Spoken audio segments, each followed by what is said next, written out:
आपणास व्हिडिओ आवडल्यास लाईक आणि शेअर अवश्य. नमस्कार, मी डॉक्टर मच्छिंद्र बांगर महाराष्ट्रातील आणि देशातील हवामान परिस्थिती संदर्भात ताजा अंदाज देणार आहे.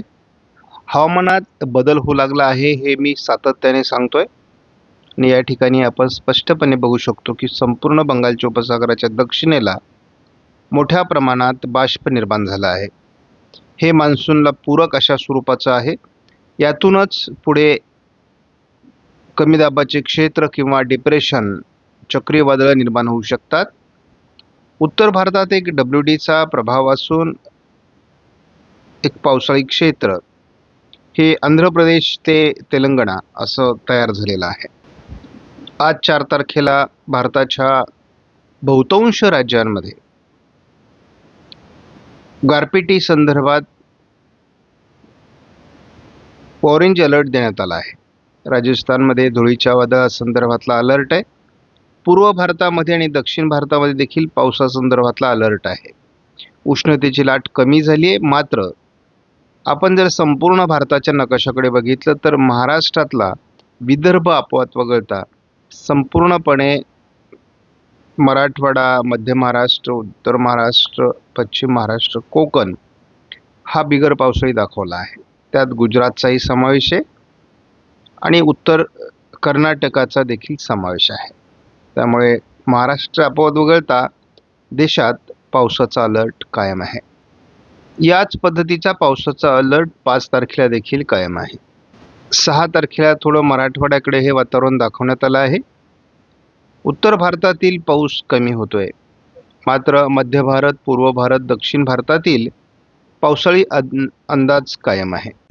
7 तारखेला देखील हा अंदाज कायम असून उष्णतेसंदर्भात कोकण विभागात दमट उष्ण वातावरणाचा अलर्ट, ज्यालाच आपण ह्युमिडिटी प्रभाव दाखवलेला आहे.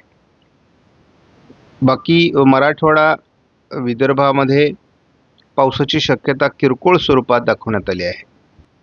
8 तारखेला मात्र देशातील पावसाचं वातावरण कमी होण्याचे संकेत देण्यात आले आहेत. 9 तारखेला देखील देशात पावसाचं वातावरण कमी राहण्याचे संकेत आहेत. भारतीय हवामान खात्याने दिलेल्या पावसाच्या अंदाजाबरोबरच पाऊस कुठे झाला हे देखील आपण या मॅपच्या माध्यमातून बघत असतो. आपण बघतो की या भागामध्ये संपूर्णपणे पावसाचं वातावरण झालेलं आहे. त्यानंतर संपूर्ण बंगालच्या उपसागराच्या किनारपट्टी भागात पूर्व भारतासहित आपण पाऊस झाल्याचं बघतो. महाराष्ट्रामध्ये अजून उष्णता कायम आहे. पावसाची उघडीप आहे. 40° पर्यंत तापमान आहे. मात्र या तापमानात घट होणं उद्यापासून अपेक्षित आहे. मराठवाडा, विदर्भात थोडं तापमान राहील, परंतु हे प्रत्येक दिवशी तापमान कमी होत आहे. आपण बघतो मात्र जर पावसाळी वातावरणाचा प्रभाव राहिला नाही तर 10-11 तारखेपासून तापमान पुन्हा वाढण्याचे संकेत आहेत. सध्या देशामध्ये उत्तर भारतात, पूर्व भारतात, दक्षिण भारतात पाऊस पडतोय. परंतु महाराष्ट्र, गुजरात, राजस्थानचा काही भाग आणि उत्तर कर्नाटकाचा भाग जर सोडला तर इतरत्र पावसाळी वातावरण आहे. 5 तारखेला वातावरणात विशेष बदल नाही. 6 तारखेला थोडं पूर्व विदर्भामध्ये किरकोळ वातावरण दाखवलं जात आहे. 7 तारखेला ही संपूर्ण पूर्व भारत आणि बंगालच्या उपसागराच्या किनारपट्टी भागात GFSने अंदाज दिला आहे. महाराष्ट्रात विशेष वातावरण नाही. 8 तारखेला मात्र थोडं स्थानिक वातावरण किरकोळ स्वरूपात महाराष्ट्रात असू शकतं असा GFSचा अंदाज आहे. आणि 9 तारखेलाही स्थानिक वातावरणाची शक्यता महाराष्ट्रामध्ये आहे किरकोळ स्वरूपामध्ये. मात्र 9 तारखेला बंगालच्या उपसागराच्या दक्षिणेला वातावरणीय बदल GFSने दाखवला आहे. GFSच्या अंदाजाबरोबरच आपण जर ECMW मॉडेलचा अंदाज बघितला तर यामध्ये देखील उत्तर, पूर्व, मध्य, दक्षिण अशा भारताच्या भागात पाऊस आहे. थोडा राजस्थान, गुजरात, मध्य प्रदेशचा दक्षिणी भाग, महाराष्ट्र, उत्तर कर्नाटक या भागात तेलंगणापर्यंत पावसाचं वातावरण कमी आहे. आपला GFSपेक्षा ECMW मॉडेलवर अधिक विश्वास आहे. उद्या देखील फारसं पावसाळी वातावरण महाराष्ट्रात दाखवलं नाही, परंतु किरकोळ स्थानिक वातावरण तयार होऊ शकतं एखाद दुसऱ्या ठिकाणी. 6 तारखेलाही विशेष वातावरण नाही. 7 तारखेलाही विशेष वातावरण नाही. 8 तारखेला देखील विशेष वातावरण नाही, पण किरकोळ स्थानिक वातावरणाची शक्यता नाकारता येत नाही. आपण 9 तारखेपर्यंत जेव्हा वातावरण बघतो तेव्हा थोडं पूर्व विदर्भात किरकोळ पावसाची शक्यता आहे. थोडं सातारा, कोल्हापूर किंवा रत्नागिरी, सिंधुदुर्गमध्ये किरकोळ पावसाळी वातावरण तयार होऊ शकतं, असा एक अंदाज आहे. आता हा ECMWF मॉडेलचा अंदाज आहे, लक्षात घ्या. आणि ECMWF मॉडेलने आपल्याला या ठिकाणी काही वातावरणीय बदल होत आहेत असं दाखवलेलं आहे. त्यामुळे 9 तारखेचे हे वातावरणीय बदल नोंदणीकृत आहेत, कारण या ठिकाणी मान्सूनसाठी पोषक स्थिती तयार होते. आणि हे JFS आणि IFS किंवा ECMWF मॉडेल यांचे महत्त्वाचे 2 मॉडेल आहेत जगातले, आणि या मॉडेलचा अंदाज आहे. मी असं बघितलं आहे की ECMWF आणि JFS या दोन्ही आघाडीच्या मॉडेलने जरी अंदाज दिला नाही, तरी आपण आयकॉन मॉडेलनुसार पाऊस पडताना यावर्षी बघतो. या मॉडेलने 6 तारखेला स्थानिक वातावरण दाखवलं आहे. पूर्व विदर्भात थोड्या पावसाच्या घटना होतील. 7 तारखेला स्थानिक वातावरणासाठी चंद्रपूर, गडचिरोली थोडं वातावरण आहे. 8 तारखेला पश्चिम महाराष्ट्रात थोडं वातावरण बदलू शकतं. सातारा, सांगली, कोल्हापूर, सोलापूरच्या दरम्यान. आणि थोडं 9 तारखेला हालचाली आहेत. विशेष म्हणजे नोंदणीकृत गोष्ट या ठिकाणी आयकॉन मॉडेलने देखील 8-9 तारखेला केरळच्या आजूबाजूने आणि अंदमानात पावसाचं अनुकूल वातावरण दाखवलं आहे.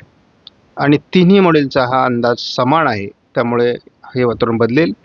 महाराष्ट्रामध्ये दक्षिणी भागातून आपल्याला या ठिकाणी पावसाळी वातावरण तयार होताना दिसतंय आयकॉन मॉडेलनुसार, कारण पहिल्या दोन्ही मॉडेलने हे वातावरण दाखवलेलं नाही.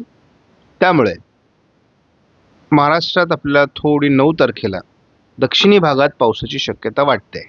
इथे पुढील 5 दिवसाचा बारकाईने आपण केवळ ECMWF मॉडेलचा अंदाज बघणार आहोत. इथे आपल्याला आज फारशी पावसाळी क्षेत्र महाराष्ट्रात कुठेही दाखवलेलं नाही. कोकण किनारपट्टीला थोडी ढगाळ परिस्थिती वाढताना मात्र दाखवलेली आहे. स्थानिक वातावरण विदर्भ आणि मराठवाड्याच्या पूर्व भागात उद्या असू शकतं. 6 तारखेला देखील चंद्रपूर, गडचिरोलीमध्ये पावसाची शक्यता आहे. थोडं लातूर, सोलापूरच्या दरम्यान ढगाळ वातावरण दाखवण्यात आलं आहे. 7 तारखेला देखील महाराष्ट्रामध्ये स्थानिक वातावरणासाठी पोषक स्थिती दाखवण्यात आली आहे, मात्र विशेष पाऊस होणार नाही.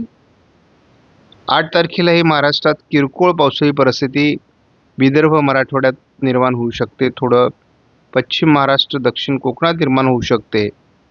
याचं मुख्य कारण दोन्ही समुद्रातून येणारे वारे हे महाराष्ट्रावर काही ठिकाणी भिडणार आहेत आणि त्यामुळे त्याचा परिणाम होईल. 9 तारखेला थोडं रत्नागिरी, सिंधुदुर्ग, कोल्हापूर, साताऱ्याच्या दरम्यान वातावरण निर्माण होऊ शकतं आणि गोंदिया, भंडारा, नागपूर याच्या उत्तरेला पावसाळी क्षेत्र तयार होऊ शकतं असा अंदाज आहे. शिवाय महाराष्ट्रामध्ये 9 तारखेला स्थानिक वातावरणासाठी पोषक स्थिती आहे. हा 5 दिवसाचा अंदाज आपण बघितलेला आहे. JFSच्या वादळाचा फक्त आपण अंदाज घेणार आहोत, या ठिकाणी पावसाचा अंदाज घेणार नाही. तर 9 तारखेला एक श्रीलंकेच्या आजूबाजूने कमी दाबाचं क्षेत्र विकसित होईल. जर त्याचा प्रभाव वाढला तर ते विशाखापट्टणमच्या दिशेने सरकेल असा प्राथमिक अंदाज आहे. आणि सुरुवातीला तरी ते भूभागावर सरकण्याची शक्यता आहे, परंतु ते पहिलं वादळ आहे. सुरुवातीला ते जरी दाखवलं असलं तरी ते विरुद्ध दिशेनेच जाईल आणि याची निर्मितीची शक्यता देखील मला फक्त 40 ते 50% वाटते. आता आपण वादळी परिस्थिती ECMWF मॉडेल काय दाखवते ते आपल्याला बघायचं आहे. बंगालच्या उपसागरामध्ये वादळ तयार होईल का या संदर्भात ECMWF मॉडेलचा देखील अंदाज आलेला आहे. यामध्ये आपल्याला एक वादळी सिस्टम तयार होताना दिसते आणि जोपर्यंत ECMWF मॉडेल अंदाज देत नाही तोपर्यंत आपण या अंदाजावर विश्वास ठेवत नाहीत. तर या मॉडेलने देखील या ठिकाणी एक वादळी सिस्टम बनेल असा अंदाज दिलेला आहे आणि हीच वादळी सिस्टम आपल्याला पहिल्यांदा विशाखापट्टणम चेन्नईवरून संपूर्ण भारताचा दक्षिण भाग ओलांडून ती जवळपास गोव्याच्या दक्षिणेकडून ती अरबी समुद्रात जाण्याची शक्यता आहे. आपण वादळी सिस्टम संदर्भात केवळ ECMWF मॉडेलच्या अंदाजावर विश्वास ठेवतो. मे महिन्याच्या उत्तरार्धात महाराष्ट्रात पाऊस होईल. आपणास व्हिडिओमधील माहिती महत्त्वपूर्ण वाटल्यास लाईक करा, शेअर करा, चॅनलला सबस्क्राईब करा. धन्यवाद. जय हिंद, जय महाराष्ट्र, जय बळीराजा.